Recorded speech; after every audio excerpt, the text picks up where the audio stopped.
Deadly robbery, putting the justice system in the spotlight. We're turning them back out for bigger and better crimes.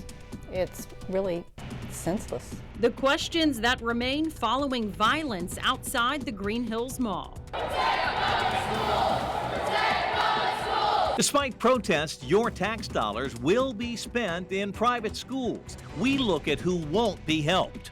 Easing anxiety in the wake of the Antioch school shooting. What lawmakers have in mind. Keeping undocumented students out of class. Why schools could soon have the option. Back in business more than a year after a tornado outbreak. The struggle for one Sumner County woman. Fox 17 News at 9 starts now. Middle Tennessee's only primetime news. This is Fox 17 News at 9, your Code Red station. Our skies are calm right now, but just a few hours ago, storms rumbled through Middle Tennessee, packing rain, thunder, and lightning. Well, now there's a new threat of strong storms overnight, and that's why we start tonight in a Fox 17 Code Red weather alert. And Fox 17 Code Red Chief Meteorologist Katie Morgan here with more on the threat and, as always, when we can expect the trouble. Basically now between now and 6 a.m.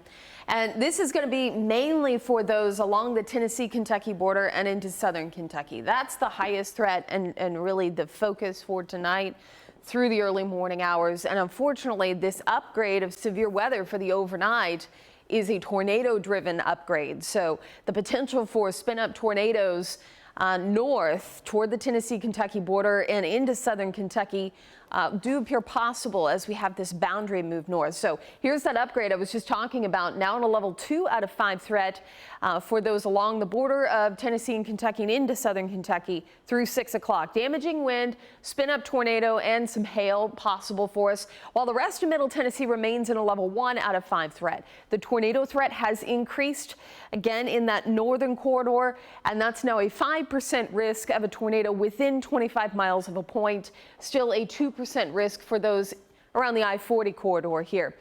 I won't say that it's a zero threat here around the I-40 corridor, but I do think that focus is more up here in southern Kentucky. Still, I think it's best that everyone in Middle Tennessee and southern Kentucky have ways to stay alert as we head through the overnight. We do have some showers and storms that are peppering the radar right now. They are non-severe, but as we go through the evening hours, and I'm expecting overnight after midnight, this warm front, as it continues to push northward, will help spark more showers and storms. Those will be needing watched through the overnight hours. Sometimes along warm fronts, especially, we can get storms that rotate, and that's again why the Storm Prediction Center upgraded the severe threat for those north of Nashville for the overnight. We'll walk you through timing. We'll talk more about a small risk going into tomorrow as well, all in your Fox 17 Code Red forecast. Thank you, Katie. Now to breaking news involving President Trump. He signed an executive order banning transgender female athletes from girls and women's sports. The order is called Keeping Men Out of Women's Sports. It gives federal agencies wide latitude to ensure schools and organizations get federal funding that keep transgender athletes out of sports and locker rooms. The NCAA reacting to the order with a statement that reads in part, "We strongly believe that clear, consistent, and uniform eligibility standards would best serve today's student athletes. President Trump's order provides a clear national standard." Well, breaking news involving the U.S. Postal Service. The agency is reversing the decision to block packages from China and Hong Kong. The reversal comes less than 24 hours after the USPS suspended services. The agency did not give a reason for pause or the change. The Postal Service suggested it was related to the new tariffs imposed on China Tuesday. In Operation Crime and Justice, Metro Police say an argument between strangers led to a deadly shooting in North Nashville. It happened this afternoon in the Kentucky Fried Chicken parking lot off Rosa Parks Boulevard. Officers say a 30-year-old man with a dog off his leash exchanged words with an older man who was 40. Police say the 30-year-old then pulled a gun and killed the other man. No word on exactly what prompted this argument. We know what's going to happen, and yet we keep doing the same old things. Also in Operation Crime and Justice, Fox 17 News discovers both suspects in a deadly robbery at the Green Hills area around the mall are convicted felons with long criminal histories. Fox 17 News' Karen Aguilar in studio after uncovering, some new details about both of these suspects. Scott, Metro Police say Emmanuel Easley was driving the Tesla used in Tuesday's robbery outside Green Hills Mall. He died shortly after the crime. Tonight, I have exclusive details surrounding his criminal history, like the fact he violated the terms of his sentence when the robbery was committed. Victim rights advocates say something needs to change as convicted criminals continue to commit crimes after their release. We're turning them back out for bigger and better crimes. It's really senseless. Verna Wyatt pointing to Tuesday's robbery that turned deadly outside Green Hills Mall. Police say Emmanuel Easley and Omari Moore were hunting for a victim when they spotted a shopper with high-end bags. Officers say Moore struggled with the victim before the two drove away, crashing a short time later along busy I-65. Easley was found with a gunshot wound and died. Court records show he is a convicted felon with a number of criminal offenses. Most recently, he pleaded guilty to burglary of a vehicle, credit card fraud, and identity theft. This allowed Easley to avoid prison time and go to a community corrections program instead. And Tuesday, he was violating the terms of his sentence. The defense attorney, Jordan Sluter, says there was no way to predict this would happen. Although we like to look into the future and be able to say, oh, well, this man's going to be charged with aggravated robbery, it doesn't work that way. A similar case for Moore, who court records show spent 2 years in prison for felony theft. Felons are not allowed to have guns, but police say he appeared to have a gun at Green Hills, and after Moore got out of the Tesla near I-65, a gun was recovered near the guardrail. Wyatt says tougher sentences are needed. You do this small level crime and you don't get much of a consequence and you don't get any support, and then you get back out and you pick up on your normal and you do the next big thing. Metro Police are still investigating how Easley got shot and are trying to identify the shopper. Reporting live in studio, Karen Aguilar, Fox 17 News, your Code Red station. Fox 17 News spoke to witnesses right after yesterday's deadly robbery, and you can see their accounts on the Fox Nashville YouTube channel. Just search robbery, and while you're there, we invite you to become a subscriber.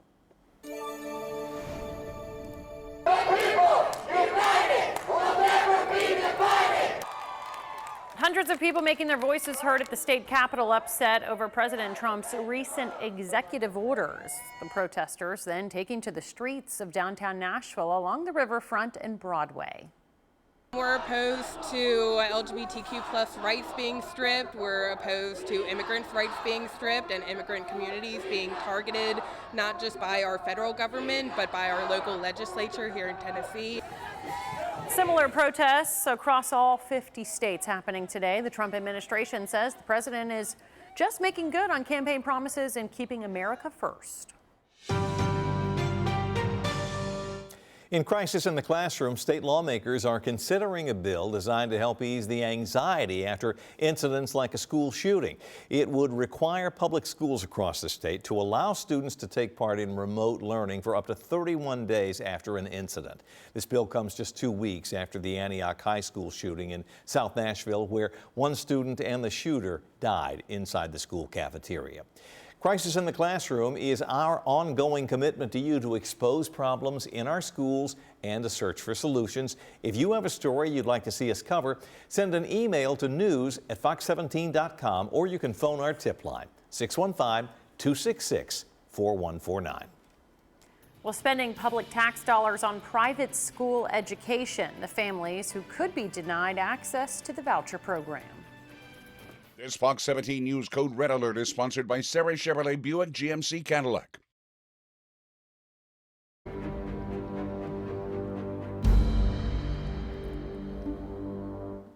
In just days, Governor Bill Lee will sign his controversial school choice voucher bill into law. This means your tax dollars will pay for 20,000 children to attend private schools here in Tennessee. But who can realistically get that money? Fox 17 News' Kelly Avellino digging now into the data in tonight's Fox 17 News Investigates report.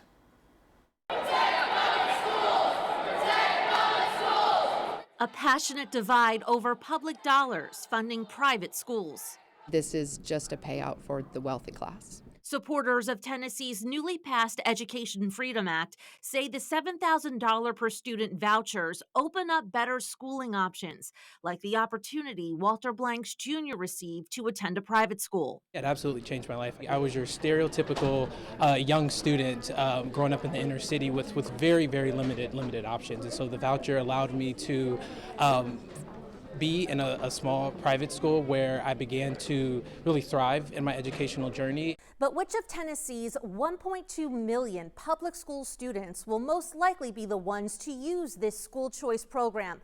A legislative analysis says that 65% of the students from private schools will be the ones anticipated to use these vouchers.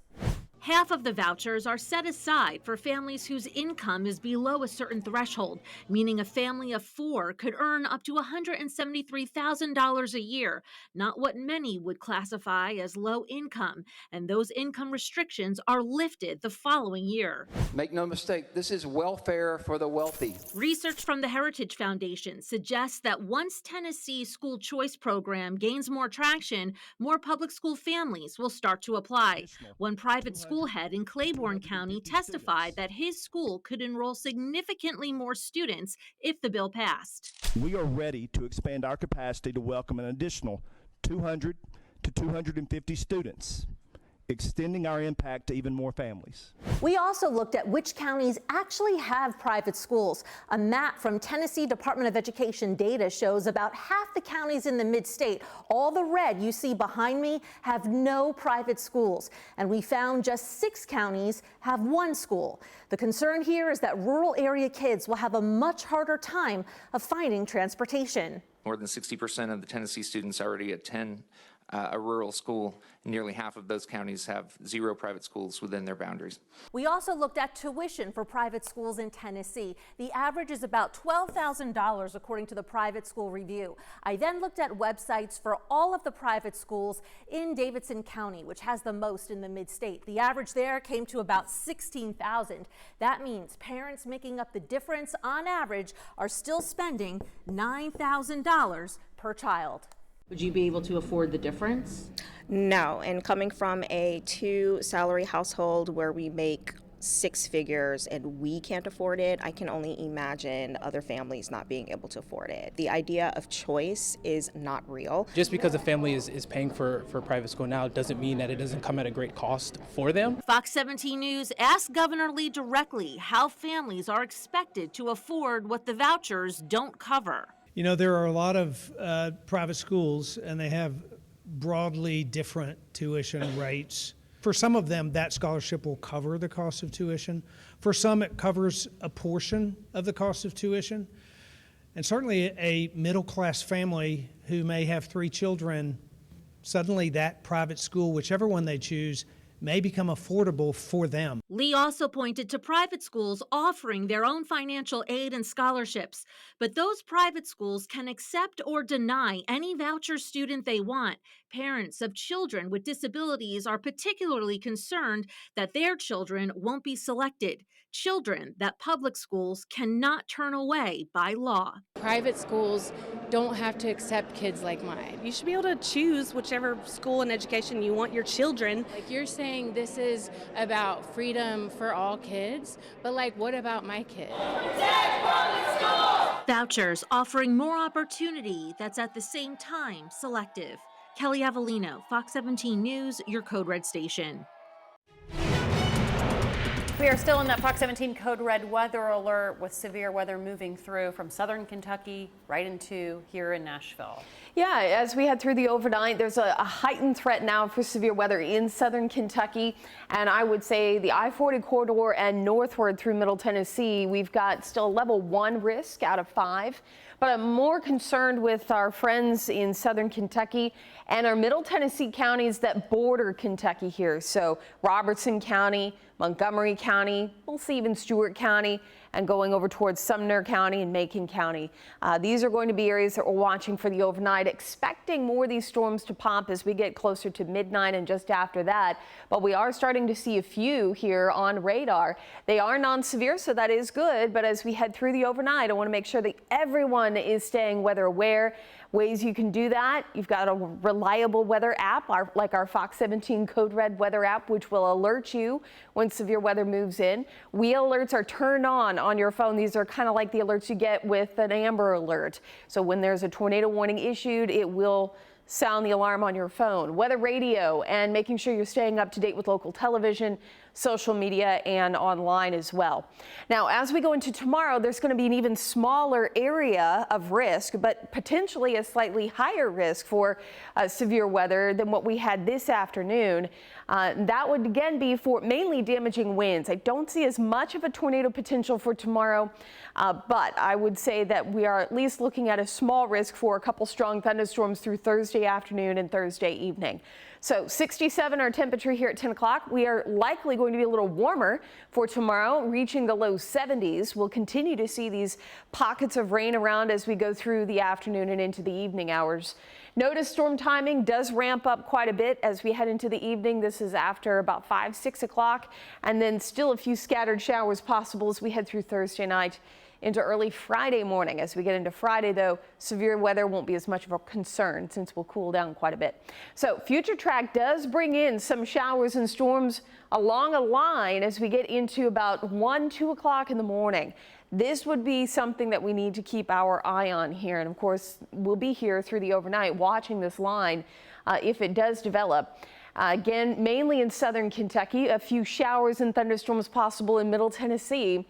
Not a zero threat here in Middle Tennessee, but I do think the higher threat will be just north of the state line, still making sure you have those ways again to stay awake, alert through the overnight.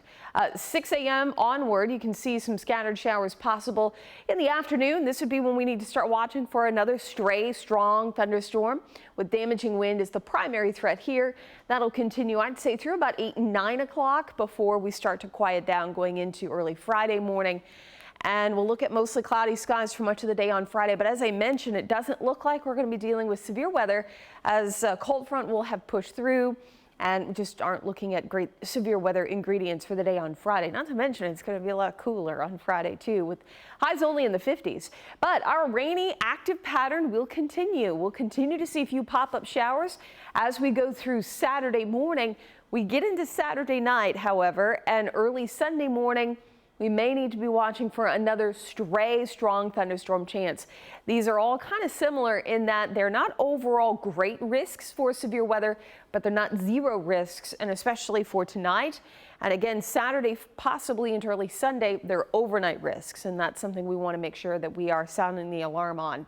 We'll talk more about Saturday and what we can expect going into next week. That's coming up. Scott. Katie, thank you. Loud sounds and bright lights waking you up in the middle of the night. Nashville city leaders plan to address issues after normal business hours. And an East Tennessee mom goes on trial accused of murdering her 15-month-old infant. The tip that led to a break in the case. Tensions continue to rise between Metro General Hospital and Meharry Medical College. We are hearing more from hospital leaders about how patients could be affected and the future of their health care. This is coming up Thursday on Fox 17 News this morning. In your community, the city of Nashville could soon make it easier to get help dealing with overnight complaints. Right now, if you have a problem with a loud noise or bright lights, you have to reach out to the codes department, but they only work regular business hours. So getting an immediate resolution is impossible. That is expected to change because Metro Council could hire 2 codes inspectors to work overnight. Recently, residents in the downtown area have filed numerous disturbance complaints, but the overnight issues seem to be a widespread problem across the city.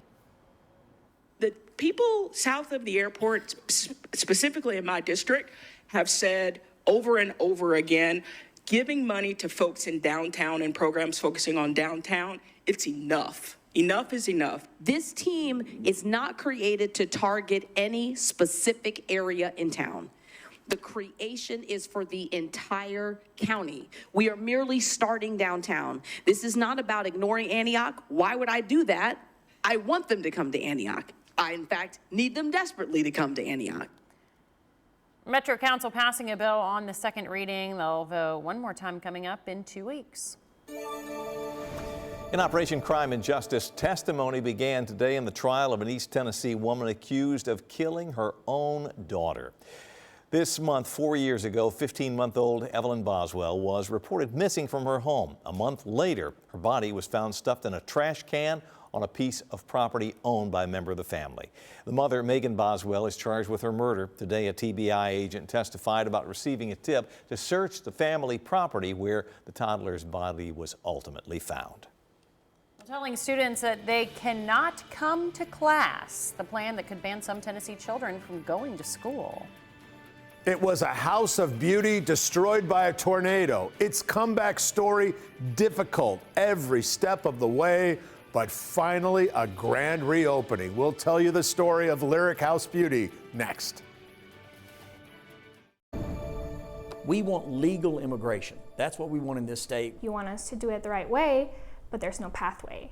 New tonight, state lawmakers consider a bill to allow public schools to refuse enrollment for undocumented students. It is a bill, as you might expect, generating heated debate on both sides of the aisle. Fox 17 News' Amanda Chin spoke with one of the bill's sponsors and with people who are concerned about what happens if this bill becomes law. Immigration is something folks on both sides of the aisle feel very passionate about. And while some are calling this bill cruel, others believe this is the right thing to do. Right now, it's not a law in Tennessee, but House Bill 793 is a hot topic of discussion amongst folks across the state. The bill, filed by GOP Representative William Lamberth, says school districts and public charter schools may enroll or refuse to enroll a student who is unlawfully present in the United States. Those are tax dollars that are paid right here in the state of Tennessee, by and large by legal residents and U.S. citizens. And so that money should be utilized at the local level to educate children that are here legally. While Leader Lamberth says some school districts don't have a lot of undocumented students, he's heard from others in Middle Tennessee who do. When I asked which districts said this, Lamberth says we will be hearing from those districts very soon. The more students they have in that school, the more money they have to expend for schools, for teacher pay, for buses, for everything else, and it simply puts a strain on the entire community. Luis Mata works for the Tennessee Immigrant and Refugee Rights Coalition. Raised by a single immigrant mother from Mexico, it's personal for him. We rely on our public schools to provide the strong foundation for all of us to be able to grow and to thrive. Mata cites a 1982 Supreme Court decision called Plyler versus Doe, where states cannot constitutionally deny students a free public education on account of their immigration status. Cielo Rico Andrade was also born in Mexico and works with unaccompanied children at the border. Education, like for all, like that's a right. I mean, there's children that go to school. That's where they have their only meals throughout the day. That's where they have like a safe space. When I asked Lamberth about the constitutionality of this bill, he says Supreme Court decisions are overturned quite often. Reporting at Bicentennial Park, I'm Amanda Chin, Fox 17 News, your Code Red station. So we'd like to know what you think about this. Should public schools in our state be allowed to refuse enrollment for undocumented students? Over 1,000 people have weighed in, 86% of whom say yes, 14% say no. Poll's still live. If you'd like to weigh in, just scan the QR code there on the right-hand side of your screen. It will take you directly to our X page, and we will show updated results later in the newscast. Fox 17 News Farrier Files is sponsored by Bart Durham Injury Law. A small Hendersonville business and the owner's dream is back alive tonight after a long, grueling comeback from the December 2023 tornado. The story of Lyric House Beauty is a story of grit and determination. Fox 17 News' Dennis Ferrier was there right after the tornado and now again for the reopening in tonight's Ferrier Files. A tornado literally hits for seconds, but in this case, the damage took 13 months to recover from, and there's still a ways to go. a nearly 100-year-old building on Main Street in Hendersonville. The old bookstore Elise Lasasso converted into Lyric House Beauty, lovingly turning the house into a beauty salon, an art and clothing store, an event space, a special space that barely survived. It looked like a tree just fell through the roof, but that tree tore through the core of this business. Sidings, windows, electrical, roof, floor, signs, everything had to be redone. 13 months to get where we are today. What does that mean, not being able to open for 13 months to your business? You go through shifts of loss. So, first you lose your employees and obviously the place that you're working in. And then obviously with it being so long, clients had to make other arrangements. So we did lose some clients. For me, just the financial weight continued to be heavier and heavier as time went on. It's been hard. So hard, Elise thought about quitting more than once. But thinking about quitting and quitting are not the same, are they? And ultimately, this is what I'm supposed to be doing. This is what I was made for. I realized that very early on, and I'm not going anywhere. So I'm here to stay. If that sounds emphatic, that's Elise Lasasso. That's what it took to get back to this. And her staff has that same kind of grit. See if that's what you're wanting. Esthetician Grayson O'Connell. Definitely feeling that pressure to succeed, especially because Elise has been just so resilient. She's such a beautiful person with so much grit. Wanting to make her proud, wanting to make, just be a part of her dream and making everything great. The building's rebuilt. Now it's time to rebuild the business. Don't bet against Elise. She has proven she's no quitter. We're restarting our story, and we're going to be able to create so many beautiful moments and memories in here. If you want to help, it's easy. Go online and book an appointment. They do everything. Some of it I've never even heard of, but you probably have. LyricHouseBeauty.com. I'm Dennis Ferrier, Fox 17 News, your Code Red station. Fox 17 News Farrier Files is sponsored by Bart Durham Injury Law. Well, this evening we continue to track the potential for severe weather, a heightened risk now along the Tennessee-Kentucky border, mainly north of Nashville here, and into southern Kentucky. And that's what we are looking at right now on radar. A few showers and storms that are trying to pop up. I expect the better chance of severe weather to pop up after midnight tonight. So right now these are non-severe, and they should behave as we go through the next hour or so. But rumbles of thunder definitely possible. Something I want to point out though, look at the difference as far as temperatures go from here in Nashville sitting at 68 degrees, Bowling Green at 54, and Lexington at 39. That is a sharp temperature change, and that is due to the warm front pushing in, but that's helping to fuel the atmosphere for the potential for rotating storms in Kentucky, mainly through the overnight. So please make sure that you have those ways to stay alert. Scanning the QR code here will take you to a page where you can download our weather app for free, and it will send you alerts through the overnight hours if we do have thunderstorms threatening your area. We'll talk more about our chance for thunderstorms going into the weekend and what we can expect going into next week. Big changes on the way. Potentially dangerous virus, the threat found in Alabama.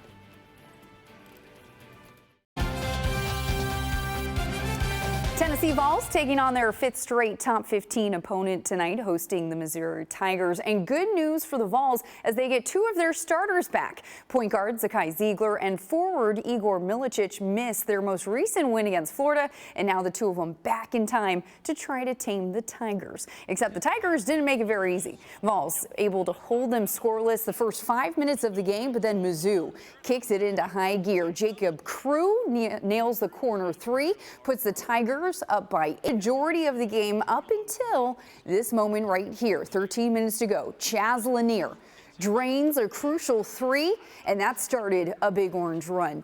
Ziegler gets in on 2025 college baseball season is almost here, and today the SEC preseason coaches poll was released, with the defending national champions Tennessee Vols picked to finish second. Texas A&M Aggies are the favorites to win the conference this year, and then Vandy head coach Tim Corbin and the Doors picked to finish seventh. The season starts up next Friday. Now, it looks like the NFL will be headed to Australia next year. The league announcing today that it now has a multi-year commitment to play regular season games in Melbourne beginning of 2026. It's part of the NFL's initiative to take the game internationally and grow it in different new markets around the world. The LA Rams are already selected as one of the teams to be playing in that game in 2026, but their opponent, time, date, all still yet to be determined. Jill Jelnick, Fox 17 Sports, your Code Red station. Coming up, more on the potential for strong thunderstorms as we head into the overnight, and more on what we could expect going into early next week. Plus, dying with dignity, a bill in Tennessee that would allow doctors to help critically ill patients die on their own terms. And a virus found in Alabama. What makes this one so severe?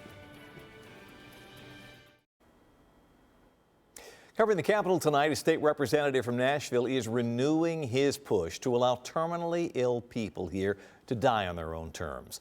Supporters call doctor-assisted death an act of compassion, but critics say it raises serious ethical questions. Representative Bob Freeman's bill would allow people with less than 6 months to live to request medication to end their lives from a doctor. Medically assisted death is legal in 10 states and in Washington, D.C., but in Tennessee, it is still a Class D felony. We give the same dignity in death to our pets and our loved ones. Other states do the same thing. And I think it's time for Tennessee to step up. Representative Freeman says that he's spoken to doctors and families who support this measure, but this bill faces an uphill battle in Tennessee's Republican-controlled legislature. In a Fox 17 News health alert, a potentially dangerous virus is causing concern after being discovered in rodents in Alabama. The virus is one that can actually spread from animals to humans. Joining us now to talk about the Camp Hill virus is infectious disease expert Dr. William Schaffner from Vanderbilt Medical Center. Thanks for being here, Dr. Schaffner.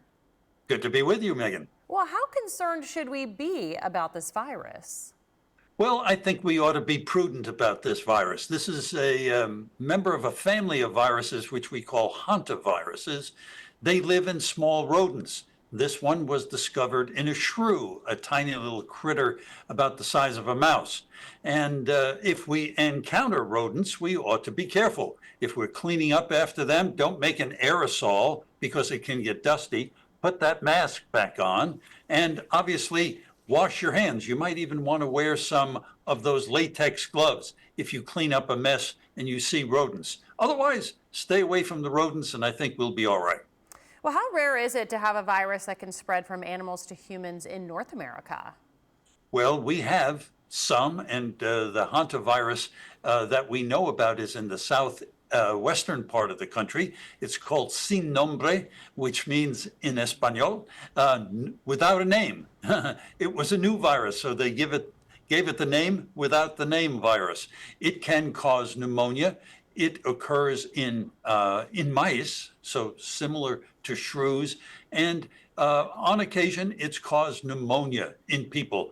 And this is also a virus, this Camp Hill virus, which if it gets into a dusty aerosol and you breathe it in, could potentially cause a pneumonia in you. So as I say, if you're cleaning up rodent droppings or in an area where you're doing that, put your mask back on and take appropriate precautions. Wash your hands very thoroughly, and you might even want to wear gloves and then wash your hands afterwards. Is this anything we should be concerned about when it comes to our pets? I don't think so. This is a virus which likes to stay in rodents, except when we get involved with the rodents. And so I think what's important to know is we're looking harder and more successfully because of our current science to find these kinds of viruses that are out in the environment. And the harder we look, the more we'll find. They've been there all along, and they haven't caused illness in us. Now that we've found the virus, we can put a name to it, see that it's in a shrew, and if we stay away from them, we should be okay. All right, good advice here, Dr. William Schaffner from Vanderbilt Medical Center. Thank you for your expertise tonight. My pleasure. In our Code Red Alert, and actually just now putting together our first severe thunderstorm warning. This is actually on a 1-hour loop. So this storm coming through Todd County now in Kentucky. Severe thunderstorm warning in effect with hail that is about the size of quarters. So again, we will be watching this storm here as it continues to push through northern Todd County, may clip Logan County as well, and expecting that Lewisburg in the next 15 minutes to move through here. So we'll continue to watch radar for the evening hours and the overnight. We'll go back and zoom through here and show you that this really is the only cluster that we've got at the moment. So we'll be watching this little line. Lots of lightning. I went ahead and turned the lightning off just because it's a little easier to see the storm. But that does have a nice hail core with it. So folks around Clifty over towards Deer Lick in Logan County, Spa and Lewisburg in Logan County. This is headed your way. The severe thunderstorm warning not attached to Logan County just yet, but that is a pretty healthy core that we're looking at. So we could be looking at the size of quarters with this storm here. And I'm going to circle that area. Pretty evident, but right there. So that's going to be just north of Cedar Grove in Todd County and moving into Logan County here momentarily with the threat for large hail. This does not look tornadic. There's the new severe thunderstorm warning. So as I'm speaking, they just went ahead and issued this coming in out of the National Weather Service in Louisville. So this will go until 10:15. These storms, again, not expecting widespread severe, but there is enough rotation in the atmosphere tonight that we'll have to watch these very close for the potential of any rotating storms. And right there, you can't see too much, so that's good. But we will, again, be watching this closely. That definitely, though, has more of a look of a hailstorm at the moment. Again, quarter-size hail possible. Let's swing back over here to what we can expect as we head through tomorrow morning. Out the door, more showers and storms possible. Notice a very mild start to the morning, too, thanks to the warm front that is pushing northward as I speak. As we go through the next few days, you can see that we will be looking at, again, the potential for more showers and potentially a few thunderstorms for Thursday. As we get into Friday, non-severe storms expected for us, but then Friday night into Saturday, more showers developing with the chance for a few strong thunderstorms Saturday night into early Sunday. So it's going to be fairly active as we continue through at least the first half of the weekend. Big temperature swing, though, coming in for next week. So severe weather off the table, perhaps a little winter weather that we need to talk about. For now, a chance of rain. Thank you, Katie. A painful chapter coming to a close. The progress made at the site of last week's mid-air collision. And President Trump and the FBI, why some of the agents who investigated the January 6th riot are not being targeted for termination. New tonight, crews recovering the remains of all 67 victims of last week's mid-air collision in Washington, D.C. Only one person has not yet been identified. Crews working in choppy conditions today, raising a number of large pieces of plane debris from the Potomac River. Investigators have yet to recover the Black Hawk helicopter. They hope to remove it by the end of the week. Tonight, a top Justice Department official says FBI agents who carried out their duties in an ethical manner while investigating the January 6th riot at the Capitol are not at risk of being fired. That message included in a memo to the Bureau today, but that note contained no such assurances for agents who were found to have acted with corrupt or partisan intent. The Trump administration has asked for a list of agents who worked on that investigation, and that list was handed over to the DOJ yesterday. A bargain hunt closing its doors. What's behind the move? And another member of the Trump team confirmed how close the vote was today for new HUD Secretary Scott Turner.